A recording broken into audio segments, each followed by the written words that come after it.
first one, association with true men. True men are, true men, I think the Pali word is sappurisa, and it means a true man is a person who knows the true Dhamma. And the true Dhamma is the original Dhamma of the Buddha. And we know from Wikipedia and all that, archaeologists have proven the original teachings of the Buddha are only found in 5 Nikayas. The Digha Nikaya, Majjhima Nikaya, Sangyutta Nikaya, Anguttara Nikaya, and Khuddaka Nikaya. Because these were the only suttas that existed during Emperor Asoka's time. Now they have dug up the Asoka pillars, the stone pillars that Asoka king made, and carved on the pillars is the evidence that during Emperor Asoka's time only 5 Nikayas existed. No Mahayana Sutras, no Abhidhamma, no commentaries, only these 5 Nikayas. So the second condition is hearing the true Dhamma. That means you hear these 5 Nikayas. These are the most important words you want to hear. It is said in Anguttara Nikaya 4.180, the Buddha said, if any monk says that the Buddha taught such and such, or some senior monks or some group of monks say the Buddha taught such and such, the Buddha said we should not accept it, we should not reject it, but we should compare it with the suttas and the Vinaya. So it is in accordance with the suttas and the Vinaya. The Buddha said you can accept it as the Buddha's words. If not, the Buddha said reject it. So this is the true Dhamma. And the third condition, yoniso manasikara, I like to translate as focused attention. Sometimes people say proper attention, sometimes Bhikkhu Bodhi says careful attention. But I say focused attention because when you listen to the Dhamma, you must have focused attention. You must focus your mind to listen. So when you pay full attention with a focused mind, that is focused attention, and that will make you understand the Dhamma that you are hearing. Now the second and the third condition, hearing the true Dhamma and having focused attention when you are listening, will lead you to understanding, and that means you will see the Dhamma and you will have the what is called Dhamma Chakku, vision of the Dhamma, and that is synonymous with right view. Once you see the Dhamma, you understand the basic Dhamma, you have right view. And right view is the first factor of the Noble Eightfold Path.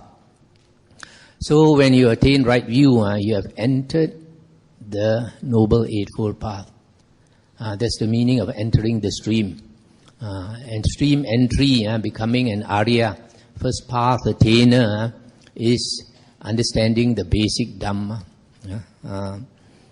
So the second and the third condition is very important. Hearing the true Dhamma and having a focused attention when you listen.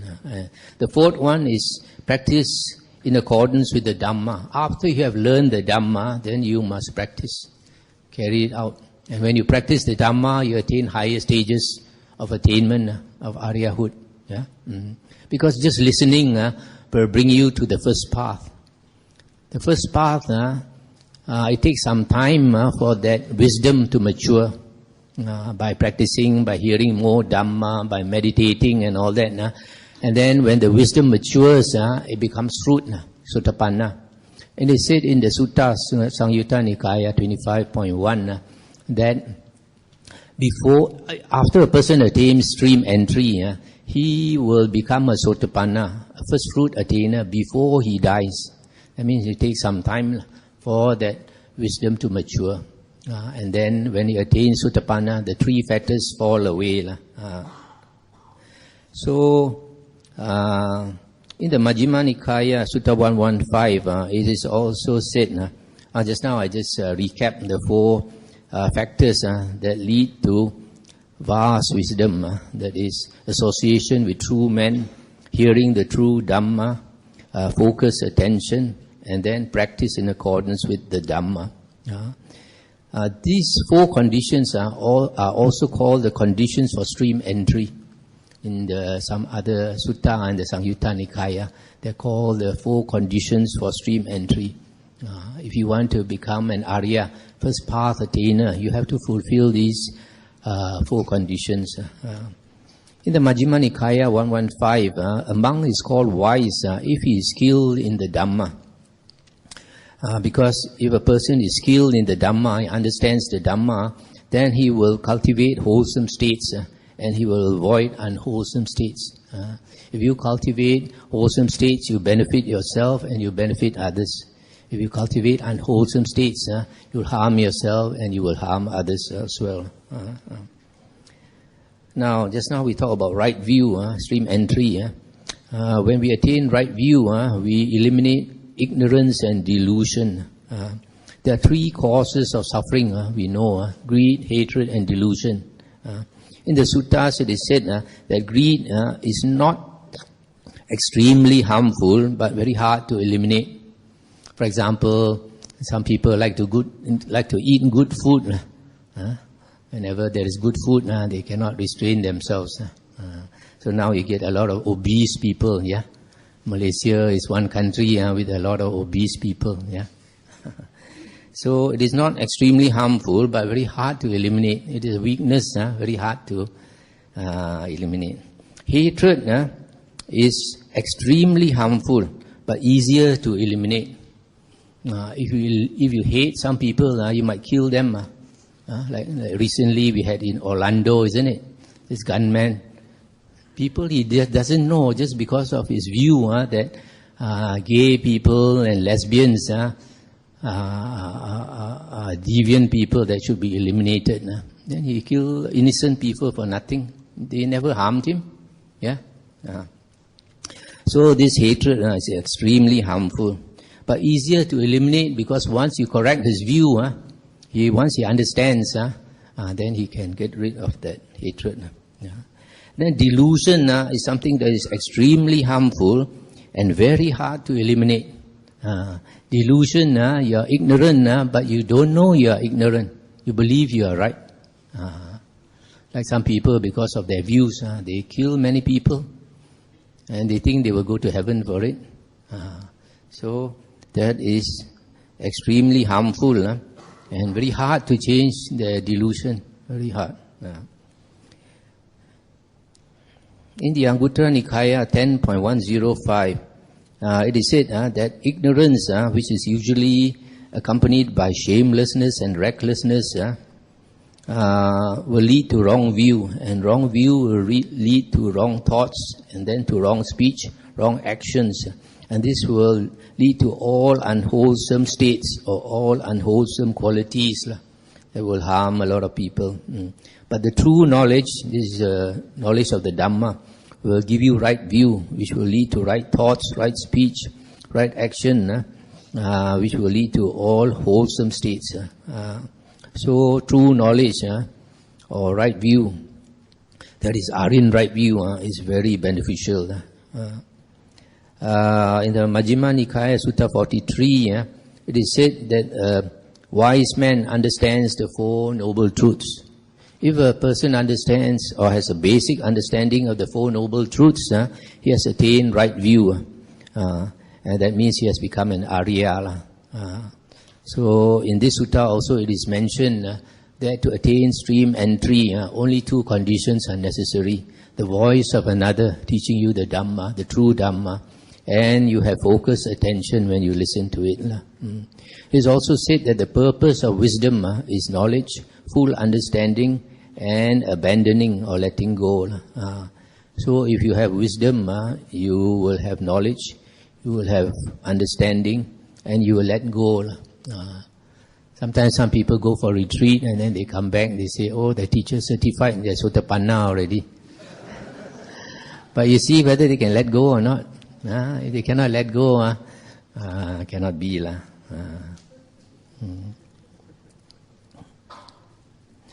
In the Anguttara Nikaya 5.53, it is said that the wise man possesses the wisdom that sees arising and passing away. the wisdom which is Aryan and penetrative or deep, and leads to the complete destruction of suffering. So a wise man possesses the wisdom that sees arising and passing away is impermanence. If you see impermanence in everything in the world, then you see suffering.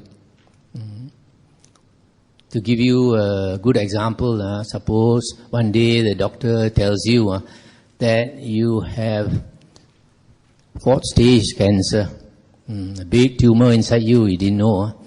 So you have 4th stage cancer, and the doctor says you have 3 months more to live. Then suddenly you see impermanence, yeah, and because of that now you see suffering, yeah. You don't see suffering when you are in meditation. You're sitting so nice and comfortable. How can you see suffering?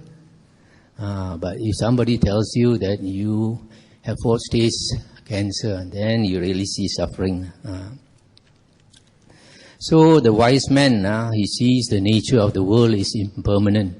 And because of that, he awakens to the danger of samsara, the danger of existence.